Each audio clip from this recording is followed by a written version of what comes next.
Hey guys, this is Miriam at High Life Auto. I am out doing a video test drive on a 2004 Ford F-150. If you've never been on my video test drives before, the way it works is I drive the vehicle on video and I tell you what I see, hear, think, smell, and feel to give you the best indication of being in the driver's seat without actually being in the driver's seat. I'm not a mechanic and this is not meant to be a 182-point inspection. Rather, this is meant to be a sneak peek at how the vehicle drives and any potential issues I notice as we're going along. So we'll take a look around the vehicle, we'll take a look under the hood, and then we'll go for a drive. And we bought this one from a buddy of ours. And I know a little bit about it. This driver's door is a little bit hard to open. But, here we go. Okay, and I'll show you why. We got this one from a buddy of ours. It's got some issues, but it's also got some good things on it, and it's cheap. So, here we go. We'll do what we can do and figure out the rest. I do know that he drove this in. The guy that we bought it in drove it over here from Dallas City. It runs and drives. He bought it new from the Ford dealership here in town back in 04, and he was buying a new one, and he kind of wanted to, you know, get the tax write-off or whatever, so he didn't have to pay all the taxes. So here we go. All right, 2004 Ford F-150, just an extended cab. Obviously, we have rust issues. There are rust issues on that rear bumper, on the wheel wells, on the rockers, on the front quarter panel, on the front wheel wells, and there's rust issues on the frame that I will show you when we get under there. Good news, these tires are really good. Probably about 75% on those tires on the back, and then on the front we've got very similar, probably about 75%. And this one was, like I said, it was locally owned. It was serviced locally. Always had its oil changes done. See, in this door is just kind of, I think it just hangs a little bit, and so it's kind of hard to open.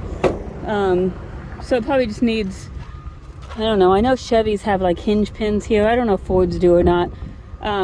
It's a little bit hard to open. And I have not been in this yet. I've not cleaned it. I've not done anything.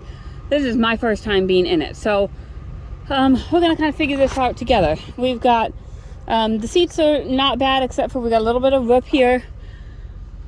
Passenger side seat looks okay.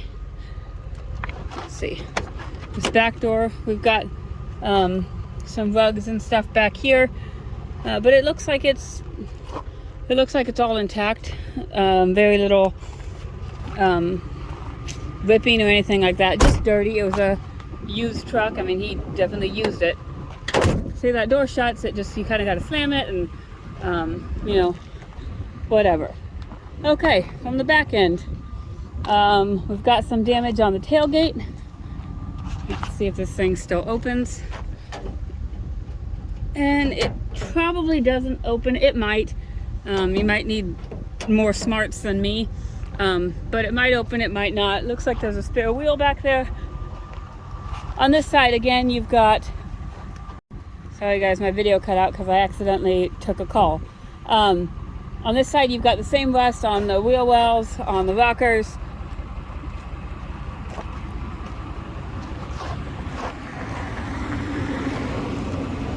Here front looks pretty good. I'm gonna pop this hood. Now I do know, like I said, it was locally serviced.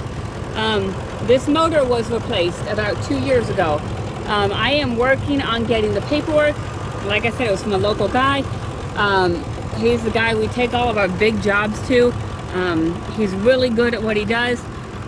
So I'm trying to get the paperwork for that, because if I can't prove it, then it's really doesn't matter. So I'm telling you, it's got a new motor in the last 2 to 3 years, and I'm hoping to get that paperwork shortly. Okay, underneath here. Now here is the biggest issue that I'm aware of on this truck.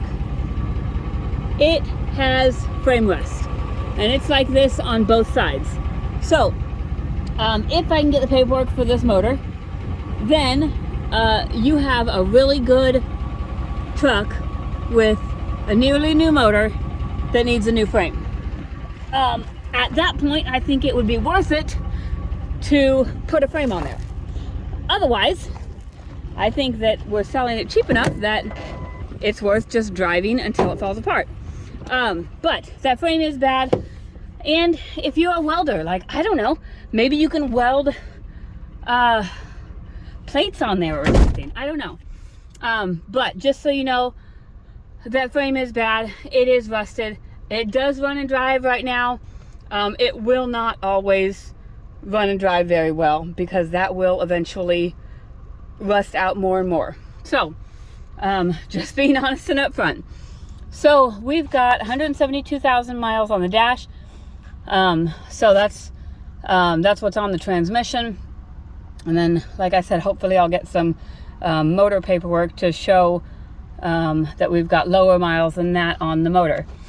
We do have a brake light and a check engine light. I do not know what the brake light is for, but the check engine light I should be able to pull on my handy dandy computer. I'm going to let that go, and we'll take a look at the radio. Radio works.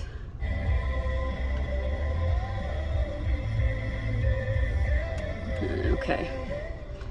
I'm going to turn max AC on. We'll see what we can find out. AC is kind of hard in the winter time, but it's not really a super cold day, so we might get away with testing the AC. Meanwhile, we'll check the windows. Driver's side window works. Rear driver's side window works. Rear passenger side window works. And the passenger side window works. AC, I would say, is blowing cold. It's blowing colder than it is outside, so I would say your AC works. I'm going to flip this over to heat, and I don't even have to leave that on very much. Your heat works. So I'm going to turn that all the way back off. Okay, there's that. This is four-wheel drive. We got these codes here I'll look at. Maybe. Okay, engine coolant temperature sensor 1 circuit intermittent, and knock sensor 2 circuit bank 2. So you can look and see what those are. So this is the four-wheel drive. I do not like these floor ones, but that seemed to go in really well. It says we've got 4x4 on the dash, so we're going to see if it feels like we've got 4x4. And we do. Okay, so we have a four-wheel drive truck. Cool. And that is the easiest 4x4 selector on the floor that I have ever used. Most of the time they're just like all hard to get in and out and all of that stuff. So now we're gonna go take this for a drive. So I pull up my sleeves because that heat was really hot. We're gonna go take this for a drive and see what else we can find out.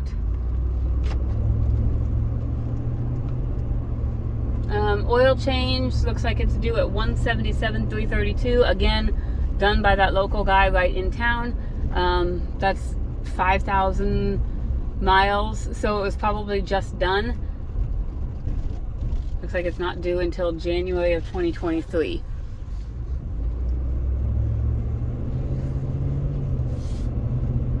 It has good power. And I think if you didn't see that frame rust, you wouldn't know that it was there. It's not pulling, it's not creaking, it's not doing anything that would make me think that anything were less than how it should be. Has great power. I don't hear any suspension noise.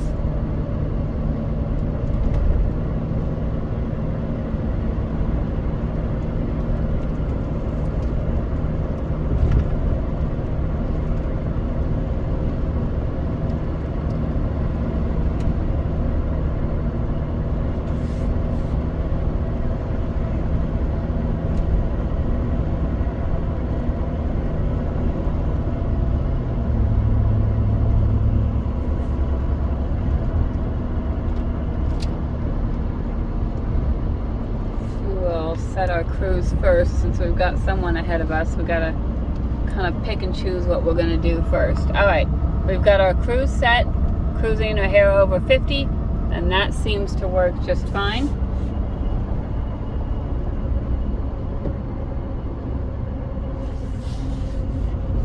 Do our left turn signal. see our left turn signal works right there. Our right turn signal works. Windshield wipers work.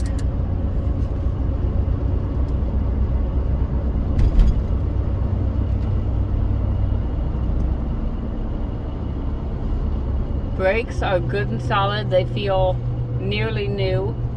Would go right along with those good tires. No grinding, no vibration, no pulling, nothing like that. I'm gonna honk this horn real quick. Horn works. Okay, so really the worst thing about this truck is your frame. Everything else seems to work. You've got some check engine lights on there. They don't seem to be affecting the drive at all. It's driving very well. Tires are good. Oil, like, it's been maintained. So yeah, I mean, maintenance goes a whole long way. There's not a whole lot you can do about a body, but there is, there are things you can do to maintain your vehicle. You change the oil, you put good tires on, you do, this feels like it's got good brakes on. I don't hear any suspension noise like that. Those are all good things when you're talking about a vehicle. So as far as mechanically, I think this vehicle runs and drives very well. I think your biggest thing that you have to be concerned about is just what you're going to do with that frame. Whether or not you're just going to drive the truck till it falls apart, or whether you want to do some welding on it and fix it yourself, or whether or not you just want to find a frame at a salvage yard and replace it. All of them are viable options.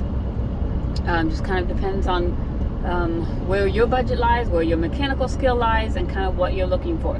If you have any questions, I can try and answer them for you. My cell phone is 309-267-7200, and I'll get back to you as soon as I can. Thanks, guys.